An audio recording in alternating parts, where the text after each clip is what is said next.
Imagine estar navegando tranquilamente em alto mar e, de repente, ver ruínas emergindo sob as ondas.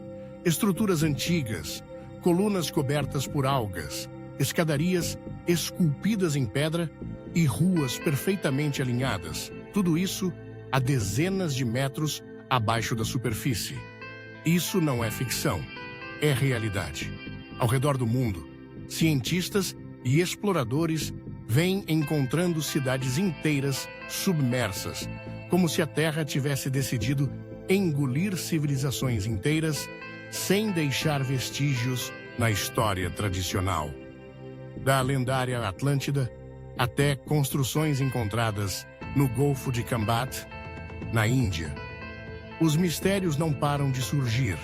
O mais inquietante, muitas dessas cidades parecem ter sido tragadas pelas águas em eventos catastróficos, rápidos e massivos. Exatamente como o grande dilúvio descrito em textos religiosos. Coincidência? Ou existe uma conexão oculta com a história bíblica de Noé, cidades perdidas e a teoria do dilúvio global? Ao longo da história, povos de culturas totalmente diferentes, separados por oceanos e milênios, relataram um mesmo fenômeno, um dilúvio colossal que destruiu a humanidade.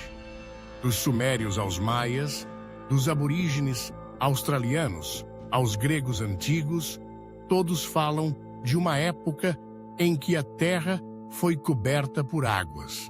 E, curiosamente, as evidências arqueológicas parecem reforçar essas histórias.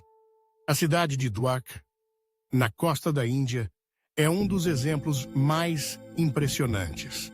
Ela foi descoberta submersa a mais de 30 metros de profundidade e possui avenidas, muros e templos perfeitamente organizados, datados de mais de 9.000 anos atrás, bem antes da civilização que conhecemos. E se o famoso dilúvio de Noé, descrito na Bíblia, fosse apenas uma das muitas versões de um desastre real, um evento climático ou geológico de proporções planetárias que teria afundado cidades e redefinido a história, a arqueologia proibida e o silêncio da ciência. Mas por que esse assunto ainda é tratado como especulativo? Muitos pesquisadores independentes falam de uma espécie de arqueologia proibida, onde descobertas que contradizem a linha cronológica aceita são simplesmente ignoradas. Um exemplo fascinante é a cidade submersa de Yonaguni, no Japão. As formações rochosas subaquáticas ali são tão simétricas que muitos acreditam ser obra de uma civilização antiga, com idade estimada de mais de 12.000 anos, ou seja, anterior até mesmo ao Egito Antigo. Oficialmente, a ciência hesita em admitir que essas estruturas são artificiais. Mas a questão é, por quê? Estaríamos diante de uma narrativa histórica incompleta, onde capítulos inteiros foram apagados por conveniência, por dogmas ou pura ignorância, e se essa história esquecida estivesse diretamente ligada ao mito de Noé e de uma civilização global pré-diluviana.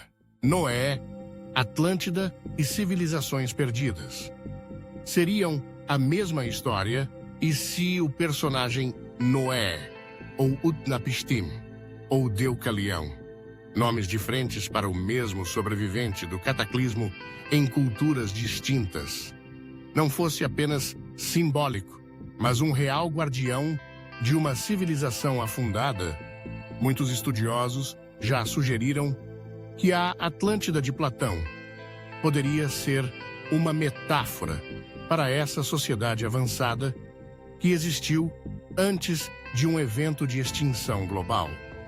Suas ruínas estariam hoje debaixo dos oceanos, preservadas como cápsulas do tempo.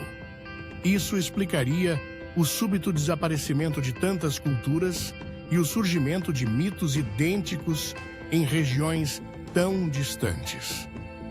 Estamos diante de pistas reais de um passado esquecido? Será que Noé foi um sobrevivente de uma civilização perdida que tentou preservar o conhecimento e a vida para as gerações futuras? A conexão entre cidades submersas e o dilúvio vai muito além de coincidências e pode mudar tudo o que sabemos sobre a origem da humanidade. E se tudo isso for verdade, o que você faria se descobrisse que nossa história foi reescrita milhares de anos atrás? Que as cidades submersas são os últimos vestígios de um mundo que existiu antes do nosso? Talvez a verdade esteja escondida sob as marés, esperando ser descoberta. E se existirem ainda mais cidades debaixo do mar, com tecnologia, registros e segredos que revelariam quem realmente éramos antes da tempestade final? Se isso te deixou curioso, inscreva-se agora no Código Aprenda, porque nos próximos vídeos vamos explorar os segredos das eras perdidas, dos monumentos impossíveis e das verdades esquecidas pelo tempo. Ative o sininho e prepare-se para mergulhar, literalmente, nos maiores enigmas da humanidade.